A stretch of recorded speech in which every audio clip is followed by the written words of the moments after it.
Welcome, guys, to How the Frack We Got Here, a show that takes the news and events of the week and try to make sense out of it all. I'm your host, the most Will Buchanan, and on this show, we simply are all about the facts. There are plenty of news stations out there that simply want to do anything short but inform you. Here at How the Frack We Got Here, that's all we believe in. We go out to the left, we go out to the right, we go out to the middle of independence, we go out to all sides because there's more than one side of a story to everything. And you need to know it all in order to actually formulate your own opinion. And that's what we try to do here at How the Frack We Got Here. Thanks for listening, and hold on. It's going to be fun. All right, guys. Today's date, August the 10th, 2022, and this is How the Frack We Got Here. I'm your host, the most Will Buchanan. How the Frack We Got Here. We do take the events of the week and try to make sense out of it all. Before we get started, guys, let you know that, yes, even though we are a news program, we still try to watch our language, and at the same time, but words can be said sometimes, and also there may be things that might be shown that might be too intense for younger viewers, so viewer discretion is advised. Aside from that, welcome. So, how do we begin? Well, there's really not a way to begin with this. One would say this was coming. One would say that the chicken's coming home to roost. But in any case, we can say this, and we never thought we'd be able to say this before the 2024 elections are coming up for the president of the United States. Mar-a-Lago got its FBI moment. Overnight, supporters gathering outside former President Donald Trump's private club Mar-a-Lago. Trump in New York, departing Trump Tower and ignoring questions from reporters. Mr. Trump, can we get your reaction to the raid, sir? In a statement issued just before 7 o'clock Monday night, Mr. Trump said Mar-a-Lago was under siege, raided, and occupied by a large group of FBI agents, claiming it was unannounced and portraying himself as the victim of political persecution, adding, "They even broke into my safe." According to a source familiar with the search, it was related to classified information the former president allegedly took with him to Mar-a-Lago after leaving the White House. In February, the National Archives announced that classified material was discovered in 15 boxes of White House records stored at the estate, referring the matter to the Justice Department.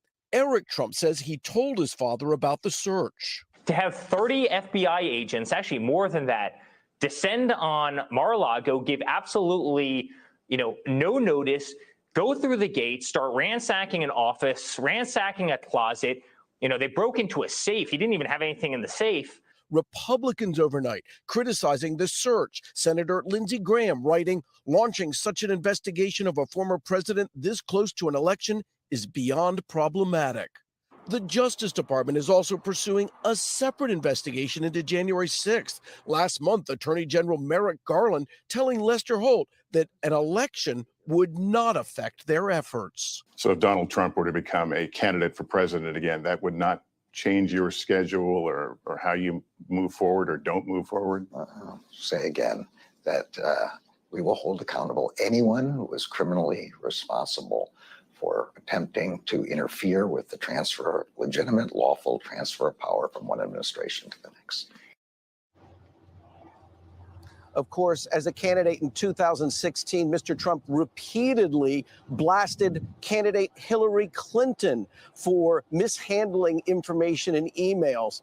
During the raid here yesterday, there was a representative for Mr. Trump, a lawyer, who says that she has been cooperating with the FBI and the Department of Justice. The head of the RNC saying what happened here was, quote, outrageous and an abuse of power. The White House says that it was not notified of what was happening here. And when NBC reached out to the White House, they referred all calls to the Department of Justice. Savannah? All right. Okay, so aside from the guy in the background who decided the fake news is CNN, so let's go ahead and knock some few things out. Donald Trump is not I gotta put this ever so nicely. I can't take this away. D.L. Hughley said it best. Donald Trump is not a Black Panther. He is a black sheep that has gotten away with it for many decades. Could this be that everything that he has done is finally coming back to haunt him? Could his comeuppance be around the corner before the 2024 presidential elections? Maybe. But let's take some things. The whole thing, they really, again, and I hate to say this to you guys, This is the second time. Actually, I don't really hate to say this. I'm actually trying to prove a point. This is the second time that a legal procedure was done properly.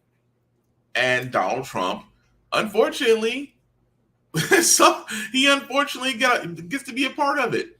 The first one was the election. The first one was the 2016 election. The 2016 election in which we know who didn't win. Okay. That also being said, that he was the same person, which keep in mind, the same person that touted his election before Hillary, the same person that touted his election before Biden. Oh, they're gonna try to scam me. They're gonna try to do this. They're gonna try to screw the votes. They're gonna try to mess with the electors. This is the same guy who cried wolf when in his election with Biden. His election with Biden was one of the fairest and safest presidential elections out there. Safest. There was zero fraudulent votes, despite what some of the GOP and Trump were saying, because they're still telling the big lie to this day. That by far was the safest and most protected election in modern history. And yet, Trump is mad because he lost. This particular search, FBI, and again, in FBI, it's like, why are we surprised? It's like, for a lot of people that don't know, the number of people this had to go through. First and foremost, you had to get a judge or a magistrate to sign off on this. You had to get the Attorney General, Merrick Garland, to sign off on this. The FBI director, Christopher Wray, who Trump appointed, was in on this. The Secret Service had to coordinate with the FBI. The Governor Ron DeSantis, because Mar-a-Lago was in Florida, was also informed. So, the simple fact of the matter is, there were so many departments and people and personnel involved, not because this was an extraordinary case, because this is how it normally works. And Trump is mad because, well, he did the one thing that no president has ever done. Took documents from the White House to his home. Now, for all those that don't know, there are certain documents in the White House that literally and figuratively don't ever go home with you. They go to the National Library of Congress. Those documents are stored for historical references. That's what they're for. They're stored, they're put up, and for the simple fact of the matter, guys, a president cannot take those things home. You guys remember a few months back, they were sitting there, the National Library was missing some documents, and they were asking Trump, where are they? And now it's like, when you get referred to the Department of Justice, that's some serious mess. When the Department of Justice you get referred to the Department of Justice, it's not asking nicely anymore. Now there's something in your possession that you shouldn't have, and you're violating the law. That's all it is. And again, what also is unnerving about the whole thing is how Trump's trying to shape it. Oh, this is a political witch hunt. Oh, and again, it's not just him. Lindsey Graham and all of his loyalists are coming. And this is why I sit there and say that Trump in itself, to be a part of that bonfire, it's to be a part of a cult. That's why I call him a failure in chief. A failure in chief, a cult leader who sees himself romanticizing the idea of dictatorship, and those who rode his coattails, those who are using his voters to boost their own political standing, are all coming out the woodwork. Lindsey Graham, Lorraine Boebert, Marjorie Taylor Greene, and so many others. Why? Because with his cult come votes. I can guarantee they don't have to like the guy, but they like the people behind him, because if he says to vote for said person, they will vote for said person. You're already seeing it now in the current primaries. You've seen it in Wisconsin. You've seen it in Vermont. You've seen it in various other states that have had their primaries by now. That unfortunately, for a lot of those who were on the Trump train, won their nominations. Very few actually managed to keep their seats. But at the same time, those very same folks that voted to impeach Trump are no longer a part of their parties. Again, it just goes to show you why they do this. Some of them believe fully in Trump because right now, as you've seen in Mar-a-Lago, and you can probably see it on other various news stations, folks are camped out in Mar-a-Lago supporting a president supporting a failure in chief. And I say failure in chief because he's no longer the president, even though he calls himself still president on all his stationaries, on True Social. It makes no sense. You're not the president, so therefore you cannot call yourself the president anymore. But the failure in chief is still using this platform to sit there and say this is a witch hunt. They even broke into my safe. And then your dumbass son comes on and says, well, there's nothing in the safe they need to grab. Yeah. But again, like I said, it's not just Trump. It's not just his family.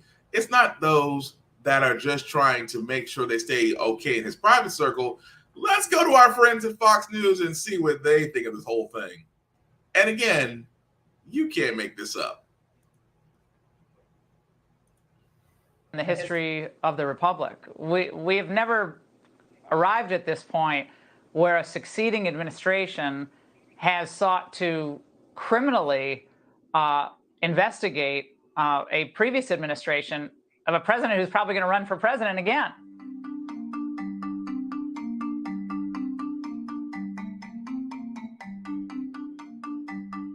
This is the worst attack on this republic in modern history, period. And it's not just an attack on Donald Trump. It's an attack on everybody who supports him. This is some third world bull right here. Let me say it again. Third world bull. I mean every word of that. I don't care that it's cable news.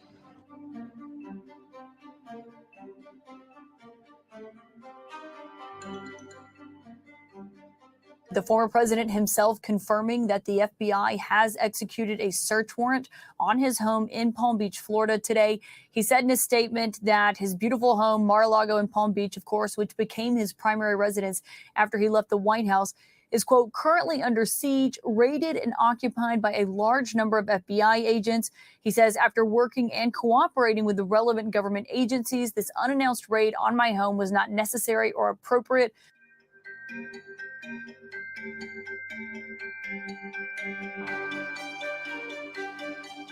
And going back to Hillary, there's a whole lot of other things. How about the Benghazi scandals? How about the Clinton Foundation? I mean, how many, shady oligarchs from Russia were contributing to that?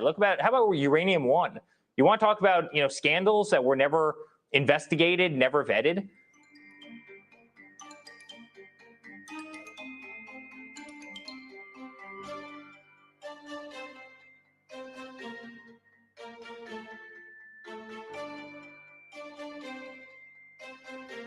Look at Hillary Clinton, the 33,000 emails that she just deletes that are completely gone and nobody bats an eyelash about it.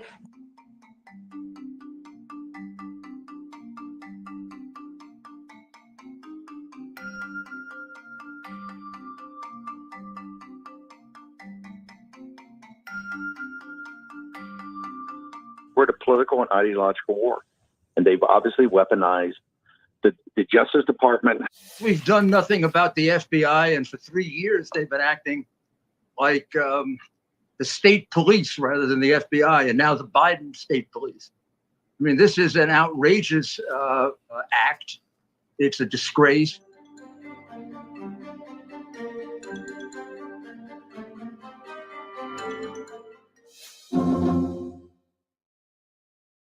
So, yeah. So what's so funny about this, guys, is number one, right?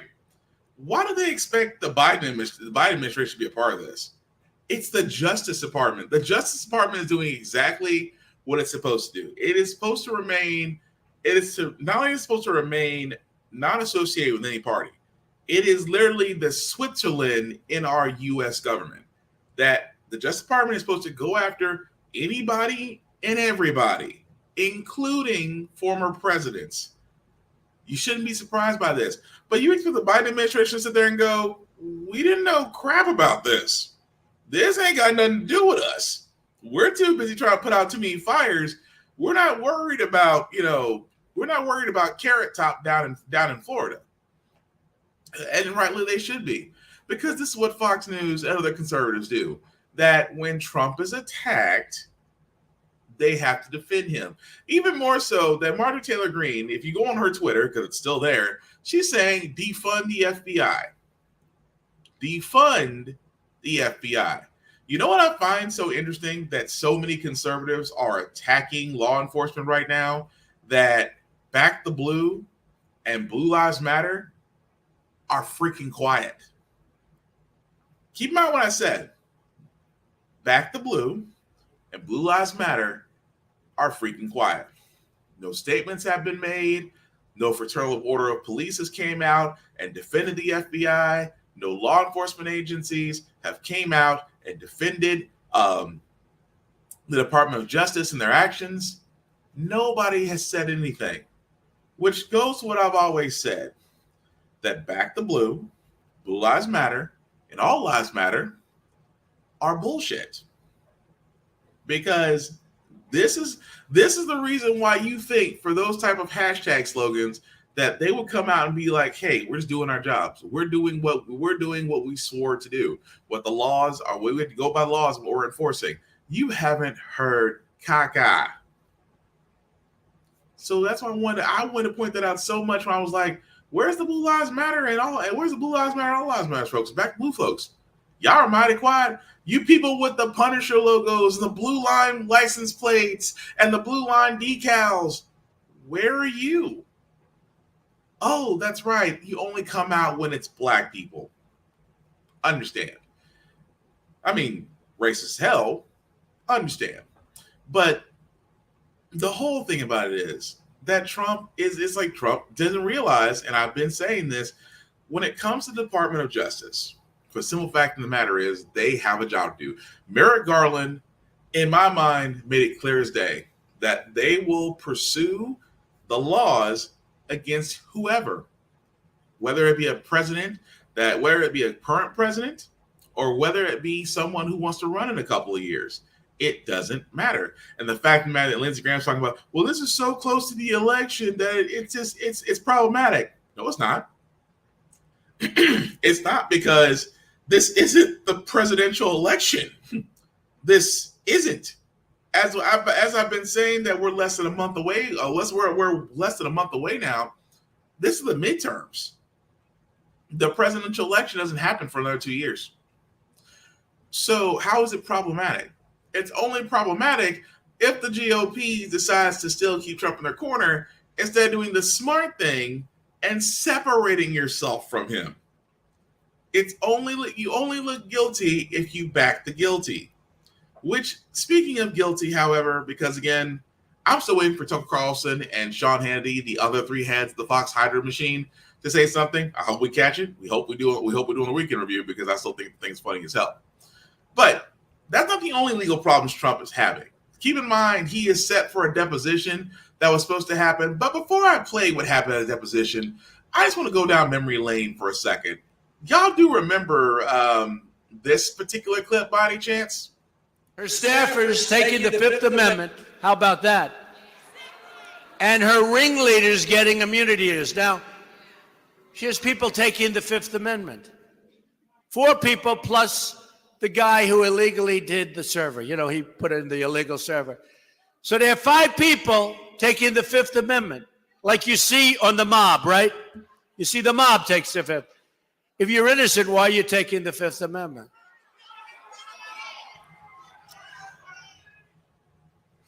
Yeah. So you guys remember that, right? You do remember that. I just want to point that out. Oh. Sorry about that. So you guys do remember that, right?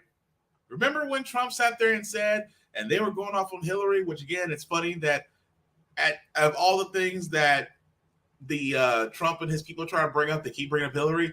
Hillary and her 33,000 emails. Hillary and the Clinton Foundation, Uranium One. Hillary and Benghazi. Let's never forget about Benghazi. Yeah, they're bringing out all stops. All of them been acquitted. Hillary Clinton sat in deposition. You guys, for all those who don't remember, Hillary Clinton sat in a deposition for 7+ hours with a congressional committee, and they found no wrongdoing. Hillary Clinton at the time was probably the most well-positioned experienced person to become our first Madam President. And yet she went through everything with a smile on her face and nothing was convicted. But, let's leave it to conservatives to hang on to that little card because they spent 2 years and over $7 million investigating this and nothing came of it. In my mind, I think they should foot the bill, not the American taxpayer. But anyway, going back to what I said, you guys remember the clip I just played, right? The clip I just played of Donald Trump saying, if you're innocent, why do you plead the fifth? Funny that you should mention that, Donald Trump, concerning the fact of your actions of what you did at your last deposition. Donald Trump pleaded the fifth during this morning's deposition with attorneys from the New York Attorney General's office. This all comes as his attorney confirms that the FBI removed about a dozen boxes from Mar-a-Lago on Monday. NBC News Justice reporter Ryan Riley joins us now. Hey, Ryan, good to see you. So the New York AG's office, as we know, has been investigating the Trump Organization's business practices for some time now. This probe is civil. It is not criminal. Donald Trump Jr., Ivanka Trump, they both recently testified. Why did the former president decide to invoke his Fifth Amendment rights now? Well, he recognized how this was going to look, pretty hypocritical, given that he's made these statements in the past about why would you invoke your Fifth Amendment if you're innocent.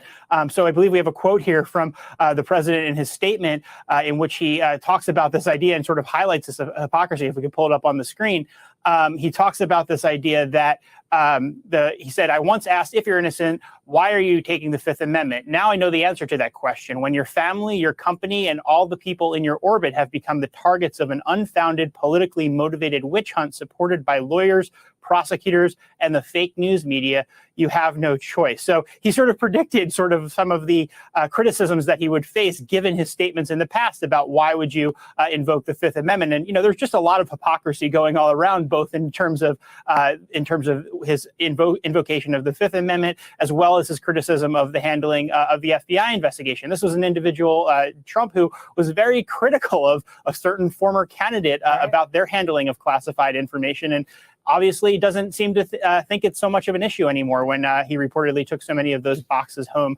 containing what was classified information, reportedly. Ryan, let's unpack that figuratively and literally here. We are still unpacking the FBI search of Trump's Florida home. Two sources familiar with that matter tell NBC News that agents were at Mar-a-Lago for 9.5 hours on Monday. Now, we're also learning that Trump's legal team had been in contact with the DOJ about those missing records. So what's the latest on all of these puzzle pieces when you sort of put them together where we are this morning? Yeah, and I think what's interesting, just that people should make sure to take note of, is that we're getting so much of this from the Trump side. We're getting very, very little information about this investigation from DOJ and the FBI. And I think that's because it's so important for DOJ and the FBI to play this by the book. You're already seeing all of these calls for DOJ and the FBI to break what the Republicans want is for them to break the rules that they've followed in these typical investigations and come out and make some sort of public pronouncement. And I mean, frankly, that's sort of what led to the situation that we're in today, just with Donald Trump benefited from what the FBI did during the 2016 campaign when former FBI Director Comey came out and made those statements. So basically what DOJ wants to do here is stick within the four corners, so-called, of the indictment or the paperwork or the court paperwork that comes forward, and only speak through the court process and not make out-of-court pronunciations about an ongoing investigation, especially that would bring derogatory information potentially about a former president. Yes, leave it to Trump to turn around there and say, "Oh, but if you're innocent, why do you plead the fifth?" Trump pleads the fifth. Now, of course, a lot of people can sit there and say, "Well, that's typical politics." But again, I'm not surprised by this. There's a lot of I've been saying this for going on 2+ years in this podcast that I kept saying that Trump was going to go down. Didn't say how it was going to happen, but eventually it's going to happen. And whether it be through his shady business deals, his tax returns, his behavior as a president, and even now with documents that have been caught that he did not turn back over that are sitting in Mar-a-Lago, it does not look good for the former failure in chief. This is the point I keep making, that again, every statement he's making, it's almost like he is directing it again. And we shouldn't be surprised, because Now, as you guys heard a few stories back, the January 6th commission would like a word with him. It's just chickens coming home to roost. Now, I would be remiss to sit there and say that, this could lead up to end, this could lead up to next to nothing. It could or it couldn't. But at the same time, it's just fun I know this is kind of bad to say, but I'm going to be honest, it's kind of fun to watch.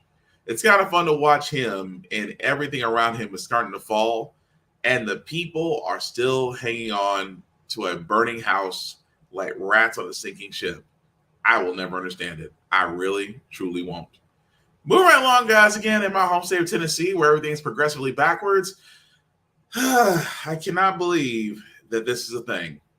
That in order to solve our homeless problem, when we should be building more shelters, using funds to give more resources instead of more sports arenas to actually help people off the streets and actually help them into affordable housing, because Lord knows we have the space. The state legislature has done something that I didn't think was going to happen, but yet at the same time, this is a red state. I should not be surprised. Tennessee just became the first state in the nation to brand this a felony. Pitching a tent on public land that's not actually a campsite. We're out here homeless, we're trying to struggle to make it, and they're just trying to make it worse on all of us by criminalizing it. It's a huge deal because a felony offense carries up to 6 years in jail, a $3,000 fine, and the loss of voting rights. And makes finding a job or a home even harder. Thank you, Mr. Speaker. The bill's sponsor declined our offer of an interview, but said this. This bill requires law enforcement give a documented warning for the first incident, and any punishment thereafter is up to the prosecutorial discretion of the district attorney. It's a felony to survive. Tanisha Green says police have already told her she must now obey that sign. They said that it'll be an action that we'll go to jail. And do you have any place else to go? I don't. I've been here a year. Next door in Missouri, a similar law takes effect this month. A misdemeanor, not a felony, but local governments that don't enforce the camping ban can be punished. And money earmarked to build permanent housing must instead be used to fund treatment programs and build state-sanctioned temporary homeless camps. This is a push to put the most vulnerable people into internment camps. Similar bills are now being considered in Arizona and Georgia. We're sitting right on the tipping point right now. In Oklahoma and Wisconsin, similar bills were introduced but failed. And those similarities are no coincidence. They're all based on a model bill produced by the Cicero Institute, a think tank in Austin funded by a tech billionaire. Texas passed a version of Cicero's bill last year. We have no influence except the power of persuasion. We're merely saying, here seems to be a better idea. We know what's not working. Something called housing first has become the primary approach to tackling homelessness. Get someone an actual home, not a shelter bed. Offer, but don't mandate addiction treatment. And the rest should follow. Many studies support the approach. Cicero does not.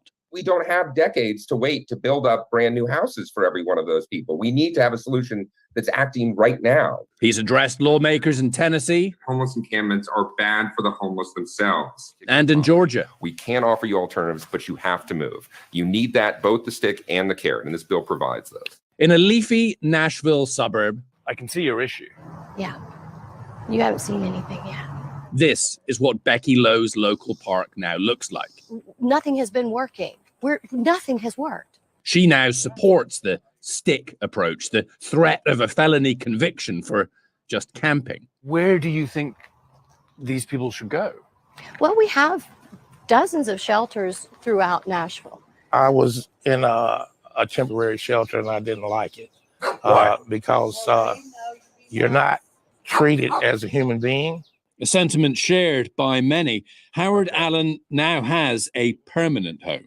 When I moved in my house and they put that key in my hand, I cried. And then I cried again because my brothers and sisters deserve the same thing that I have, housing. And we can do it. Maybe we can do it, but we seem to be increasingly disagreeing over how we can do it, how much carrot, how much stick. Even here in liberal-leaning Los Angeles, just a couple of hours ago, after, let's say, a very lively public comment section, the LA City Council voted to ban camping within 500 feet of every daycare center and every school. Now, no matter how you look at this, I've always sit there and said, look, Tennessee is my home state. I hate Rocky Top. I hate that song every time it's played. But I've always sat there and said, Tennessee is progressively backwards. But it's not just Tennessee. Other states are going for this. Now, understand, it's amazing to me whenever you speak to somebody about being homeless. It's like, well, they don't have to stay on the street. They have shelters. Have you seen shelters? The man is correct. If you've never volunteered at a shelter, stayed at a shelter, look, look, I know all shelters aren't the same, but the shelters that, are kind of lowbrow, don't have a lot of space, you have to be in at a certain curfew. If you are on drugs or need assistance with you, 9 times they turn you away. Most people don't feel safe in a shelter anyway. I mean, the list goes on. But it is amazing to me that those who are not in the same plight, because they don't like the homeless park in their parks, they don't like the homeless in areas that may be close to their homes, because they camp on public land.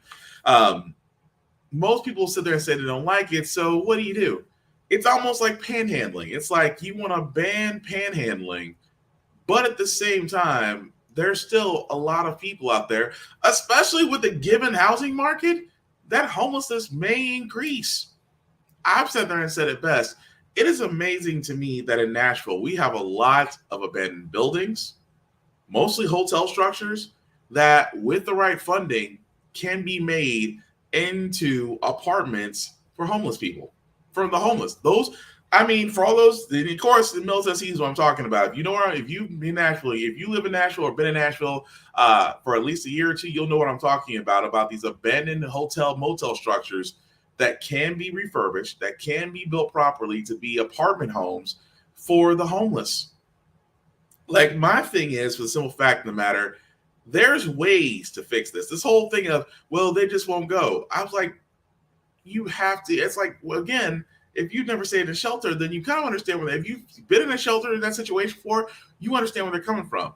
But I can also understand from your homeowner that, there's always that threat of homelessness bringing, people that might go after kids, people that might, be an eyesore. It's like the whole thing about that. One thing they don't want to say is it's an eyesore. That's the one thing they don't want to say, because if they sit there and say that these homeless people are an eyesore to their neighborhoods, then they'd be seen for what they really are.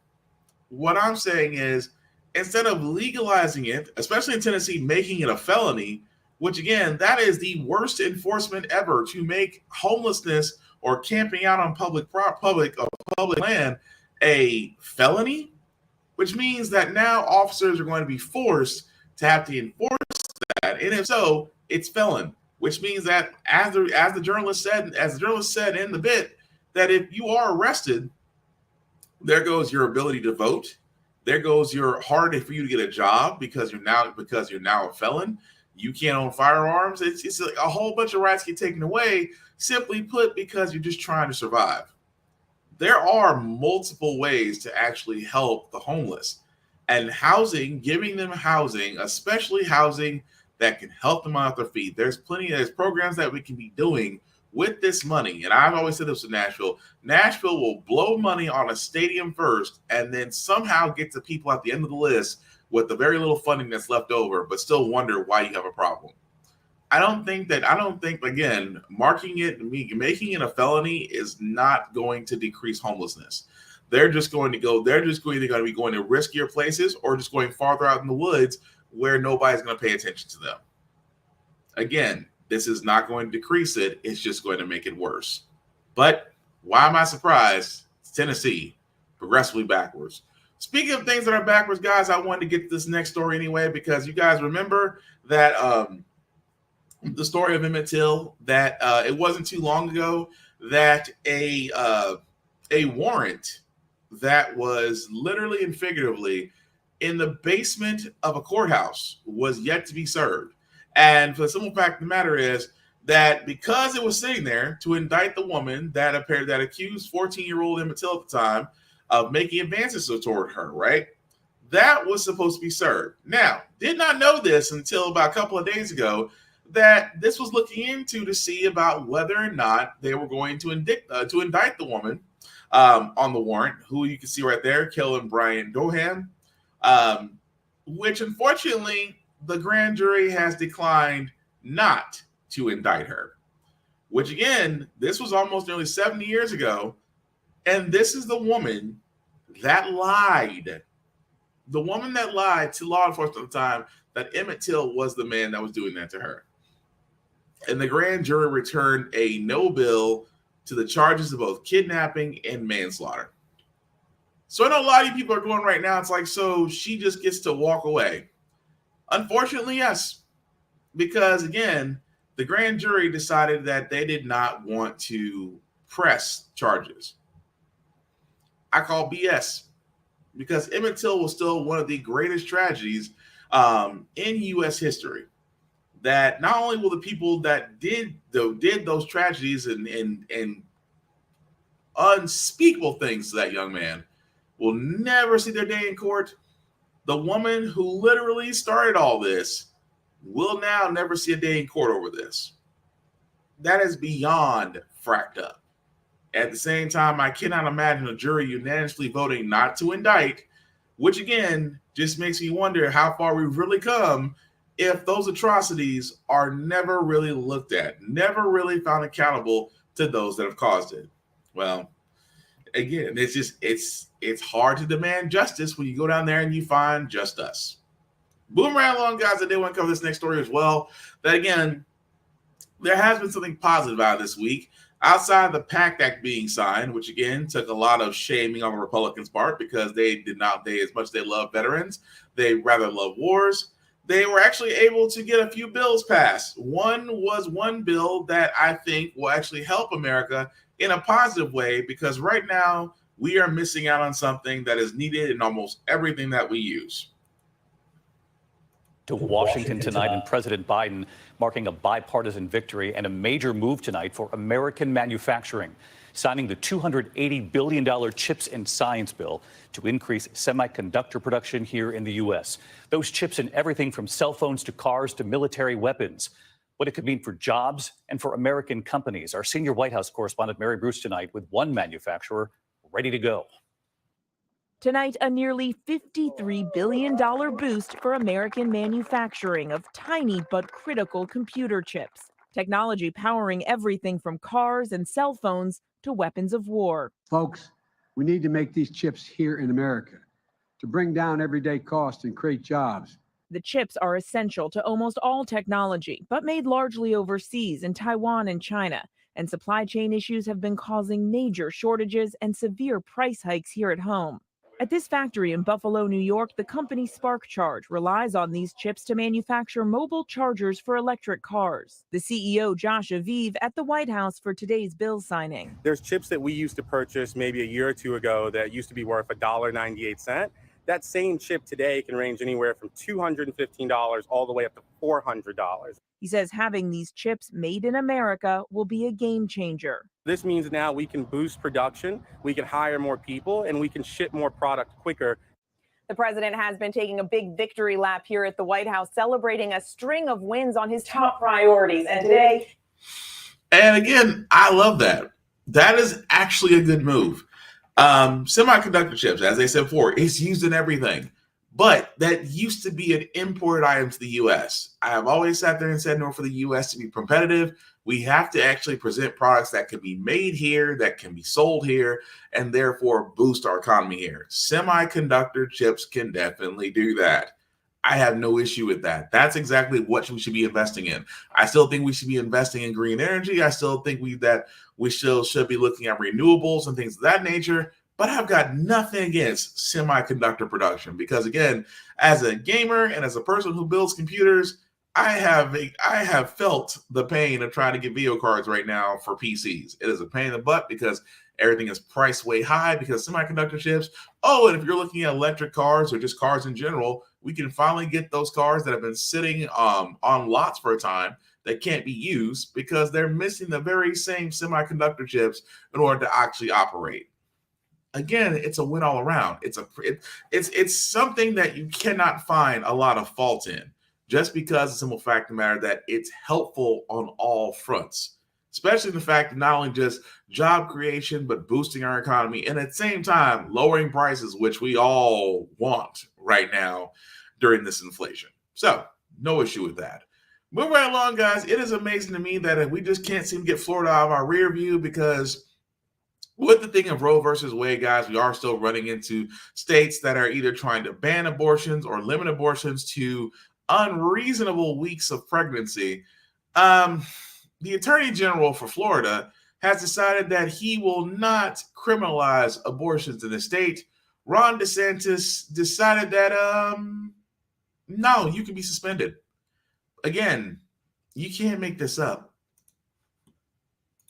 A government is a government of laws, not a government of men. And what that means is that we govern ourselves based on a constitutional system and based on the rule of law.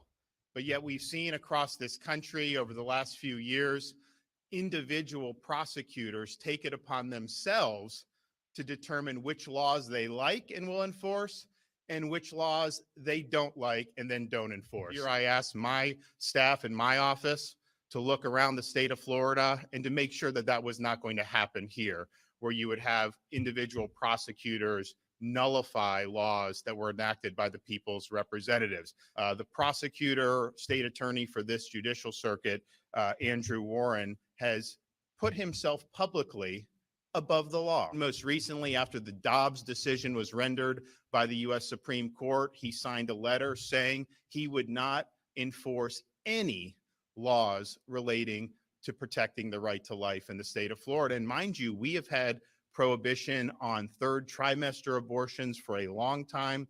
We've had prohibitions on partial birth abortions for a long time. And then most recently, the legislature enacted and I signed protections for unborn babies at 3.5 months. When you flagrantly violate your oath of office, when you make yourself above the law, you have violated your duty. You have neglected your duty and you are displaying a lack of competence to be able to perform those duties. And so today we are suspending State Attorney Andrew Warren effective immediately. So again, I didn't see the governor's press conference, the circus, whatever he put out there. What I know, if you want to talk about the abortion ban, when I became state attorney, I put my hand on the Bible and I swore to uphold the U.S. and the Florida Constitution. And under the Florida Constitution, the 15-week abortion ban is unconstitutional. And it's not just me saying that, it is a court of law that has said that. The governor's bill has already been thrown out. Now, it's subject to other appeal, but while the governor is hoping that the Supreme Court ignores the law in Florida, I'm the one upholding the law. I'm the one protecting people's rights. I'm the only one at this moment who's actually making sure that we are following the law in Hillsborough County. The governor's order is just based on pure conjecture and lies about what he thinks I'm going to do with cases that haven't even come before me yet. I was shocked at the blatant violation of one of the most fundamental principles of our democracy, that the people, the voters, get to elect elected officials. I've been elected twice to serve as state attorney, and I've served as state attorney and I've done it well. Crime is down. We're protecting people's rights. We have fought so hard for public safety and fairness and justice. If the governor thinks he can do a better job, then he should run for state attorney, not president. Ooh, I guess I shouldn't be surprised about this. Actually, I'm very surprised. Who knew in Florida that the attorney general was like, I'm not going to criminalize abortion?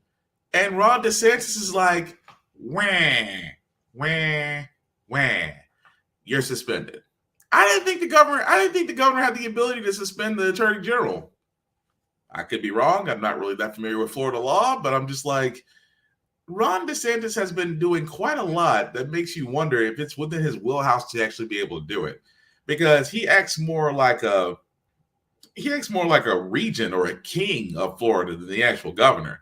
But no, the state, the AG is right that for the simple fact the state attorney for Florida, or that position, he's I'm sorry, Andrew Warren, he's right. It's the thing that he's swore to upload Florida law and the Constitution. He's not there to serve Governor DeSantis. And Governor DeSantis really is riding the high because in Florida, he apparently has no equal.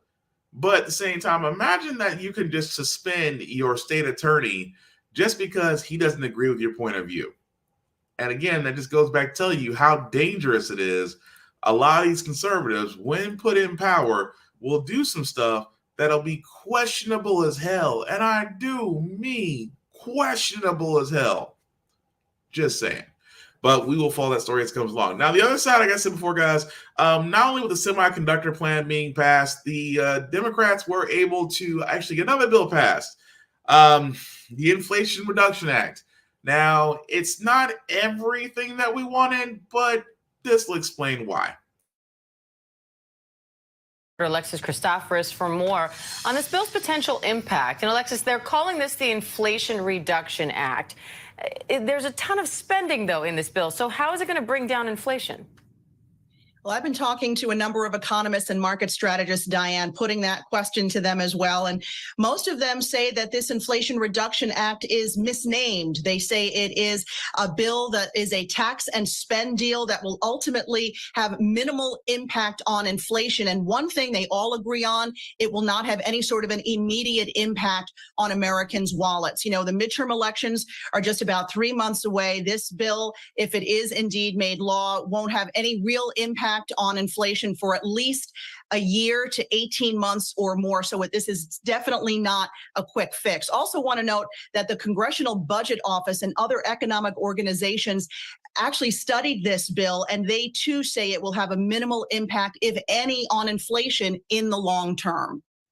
Now, this bill would be paid for by raising taxes on large corporations and the wealthy. So how could that affect the average American?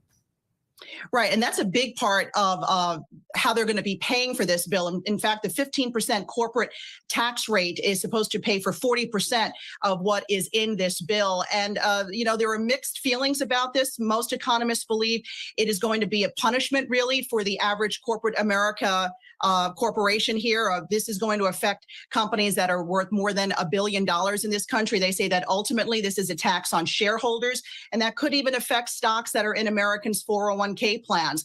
They say that a tax like this is going to hurt companies' ability to invest in their own companies, and also could give them pause to either give wages, higher wages, or to actually increase their payrolls. Now, the bill would expand the Affordable Care Act and allow Medicare to negotiate down some prescription drug costs. So how far will that go when it comes to reducing the financial burden on your average American family? Well, this bill is saying that it's going to allow the government to negotiate rates with Medicare for the first time ever. That should help in the long run. It should also bring down the deficit. So those are two major positives for Americans and for the country overall.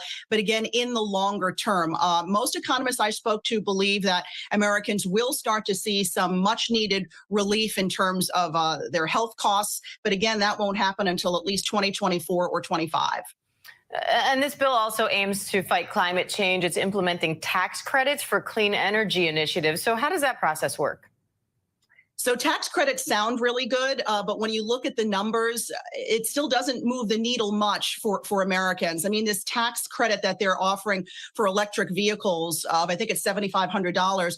The average cost of an EV car in this country right now is $66,000. So it's still not affordable for most Americans. The tax incentive is not going to do much to incentivize people to go out and buy these things. And also, I want to mention that Senator Joe Manchin, when you're talking about climate change, one of the reasons why a lot of people believe he got on board with this is because lawmakers said they would support a pipeline in his state of West Virginia and also some more infrastructure type deals and pipelines throughout the country. All right, Alexis Christoforous. Yeah, that's not the only part of it. Now, again, I get what the Democrats are trying to do. I do. But this has always been the Achilles heel of Joe Biden's agenda, I guess I'll say. Because you got to remember, he started off with a progressive agenda. He wanted to increase the minimum wage. He wanted to do some sort of student loan forgiveness, which I'll talk about very soon. He wanted to really step up really get the Green Deal going. He wanted to get so many things going. It was so progressive that it scared centrist and moderate Democrats. Scared them. Most importantly, it scared Manchin and it scared Sinema. Now, Manchin, as I've said before, is a walking conflict of interest. That's why he didn't approve one Joe Biden pick person for going to the EPA because her stance on climate change. Keep in mind, Senator Joe Manchin is from West Virginia. It is a coal mining state. They still believe that coal is the number one industry in that state, even though coal itself is a dying industry. The simple fact of the matter is Manchin is also on a board of directors for a coal mining company in said state.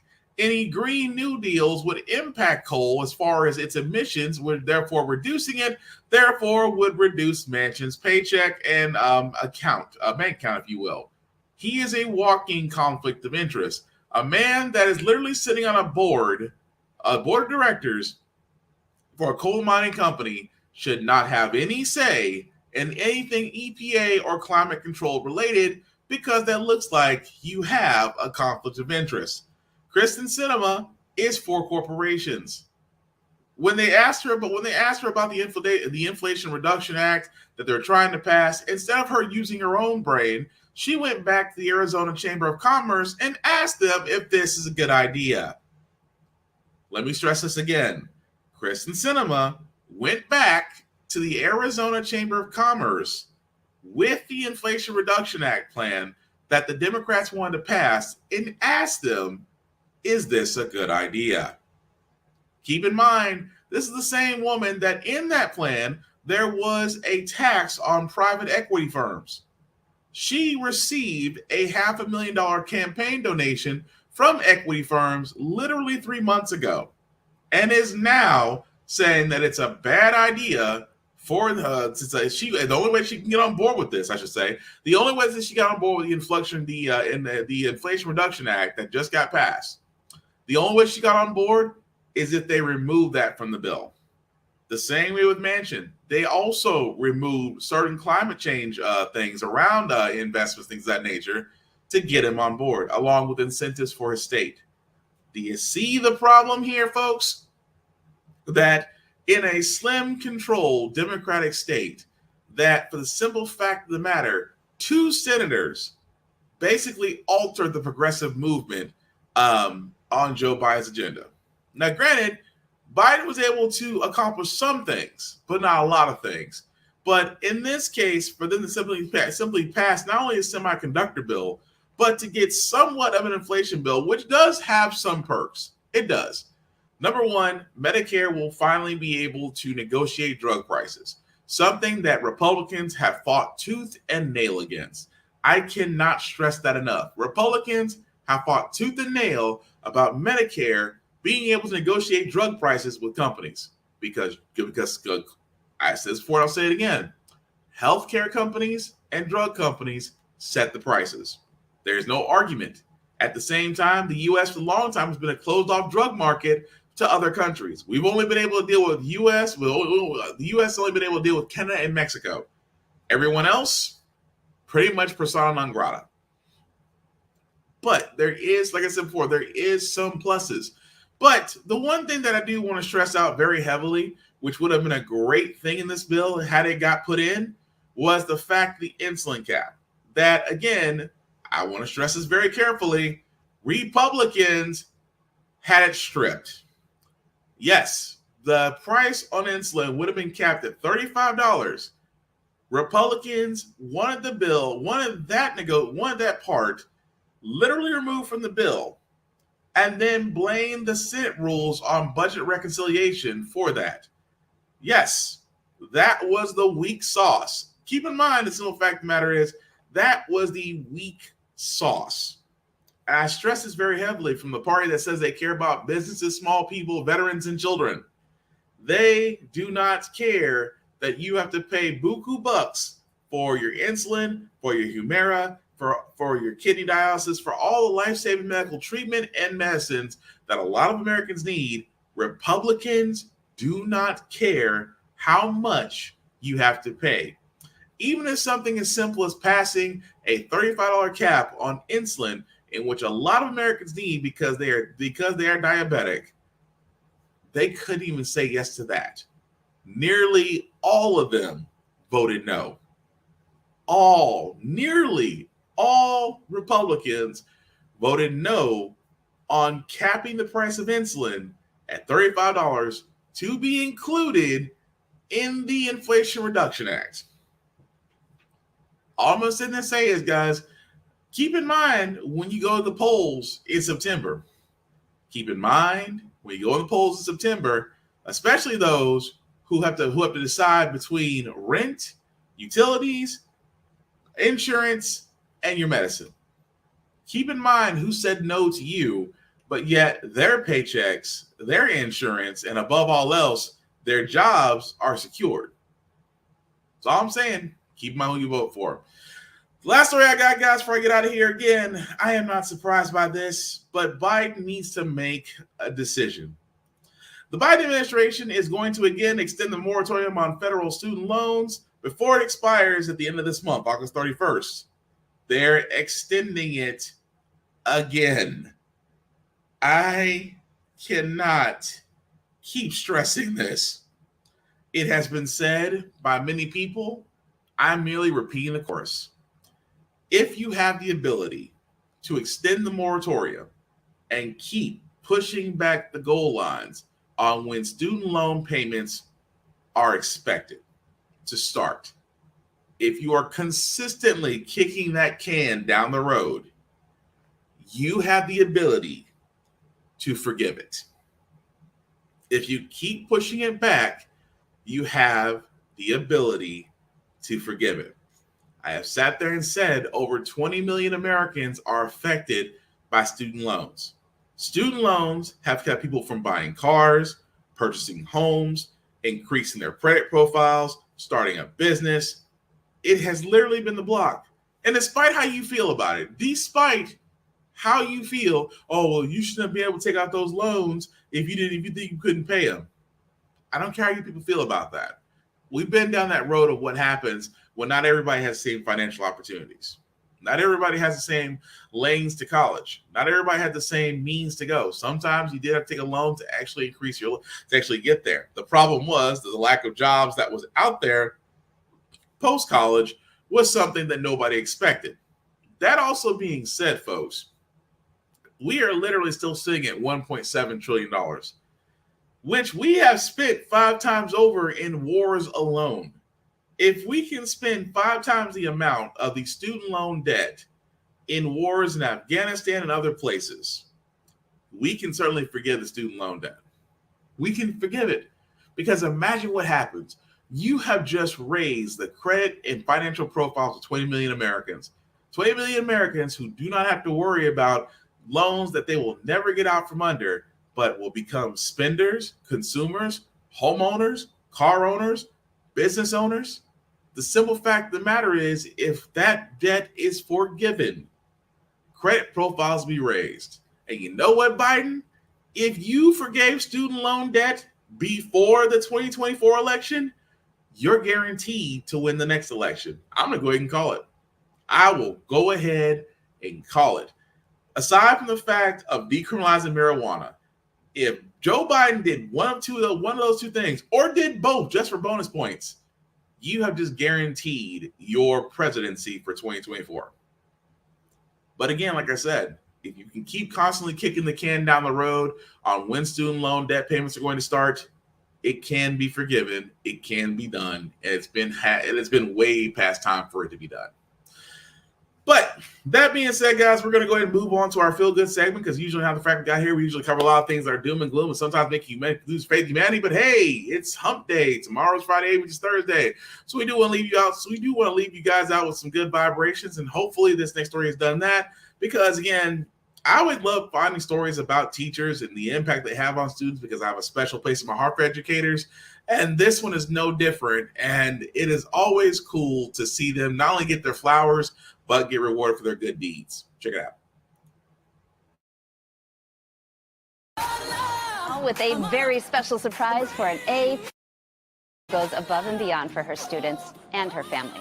This segment is sponsored by Verbo and GMA contributor Megan Wright outside one of their vacation homes in Miami right now with that teacher who has no idea about what is going to happen here. Megan, take it away.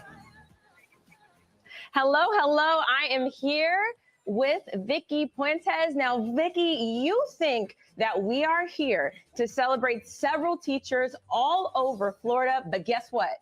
We are here just for you.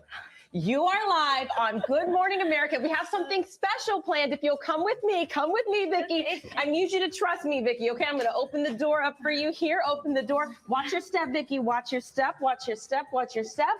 Okay, so I know that you have been a teacher and a counselor for close to 20 years. You always put everyone ahead of yourself. We are so impressed by your story. Come this way, Vicky. And we are not the only ones. Come on out here. Yes. Look at all of these people that are here for you. Yes, yes. Let's take a walk over here. Current students, friends, teachers. Yes, Vicky. Oh, Vicky. Yes, let's come over here. Let's come over here, Vicky. Let's come over here. And also, Vicky, wait, look at me, Vicky, look at me.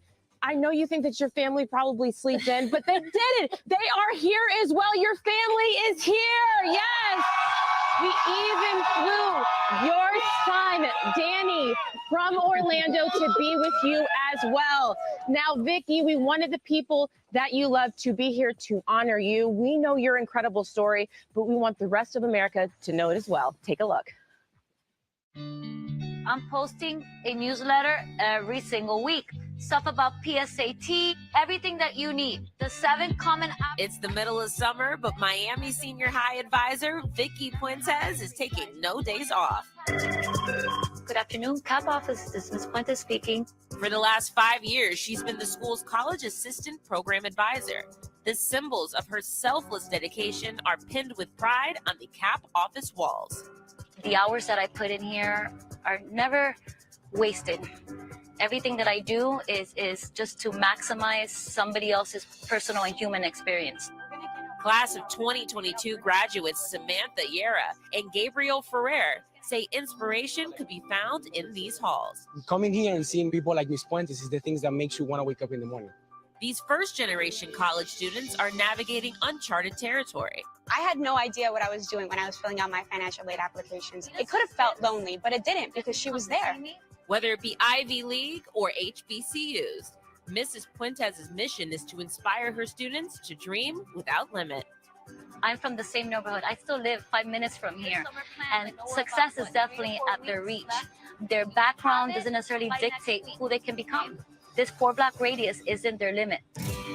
It's a mantra she first had to believe herself 30 years ago as she walked these very halls as a student. When she was a student, she had a passion for education, and now she's more passionate about it. It's a full circle moment. She's paying it forward alongside the very teachers who helped nurture the burning light inside her. This vocation that she has for education, for teaching, or for helping kids is like no one else's. Where are my seniors? Ms. Puentes makes Miami High a home. She truly, truly is like a second mother to not only me, I'm sure, but Gabriel too. For sure. Read to you what you put. No, you can. And her 4 children have nothing but pride and adoration for their mom. That's our officer picture. Yeah, that's my main mom. Yeah, so it's my number one. Her 3 sons are all graduates of Miami Senior High, and her youngest daughter currently walks the same campus. My mom treats every student the same as us. She spends late nights, hours talking to these kids that probably don't have a good situation at home, and she's there for them every hour of the day, willing to help them with whatever their needs. There's no other way to describe Ms. Puentes as somebody with more than 1,000 sons and daughters. Vicky, how are you feeling? Overwhelmed, super excited. Honored to be here. My favorite thing to do is to say, we're not done yet. We are not done yet. Let's bring out Melanie Fish, a travel expert for our sponsor, Vrbo. Melanie, what's going on? Mrs. Puentes, you are a shining example of bringing people together, and that's what Vrbo is all about, bringing people together, which is why we're celebrating today at this beautiful vacation home. It's just an example of the places available on the app across the country, across the world. This one would actually be great for your family. It's got 5 bedrooms. There's plenty of room around the pool for your students. So we're happy to be celebrating here, but it's not quite enough. We also want to celebrate you by giving you $20,000 to go towards a dream vacation. You can choose a whole private vacation home anywhere in the country. We want you to take your whole family because really it's just as much about who you're traveling with as where you're going. Congratulations. Yes. Well, everyone, what do you think? Let's hear it from Mrs. Puentes. Yes. Back to you guys. Thank you, Meg. And again, that's one of those things where I say you love to see it. Like I said, educators will always have a special place in my heart just because they have such a great impact on students as well as things you don't forget. Like there's still teachers in my mind I still can name that have shaped me into the person I am today. So again, I'm forever grateful. But that's going to do it for this podcast, guys. I do thank you guys. Thank you all. Thank you all for keep watching, sharing, letting people know it's live. I certainly appreciate that. Before I do get out of here, I do some shameless plugging. First, shout out to my buddy Vaughn at Big BZA Dot. You can definitely find him, Big BZA Dot, on all socials, on Facebook at A.Stevan Witherspoon. He definitely does have some podcasts as well as beats. He is doing beats.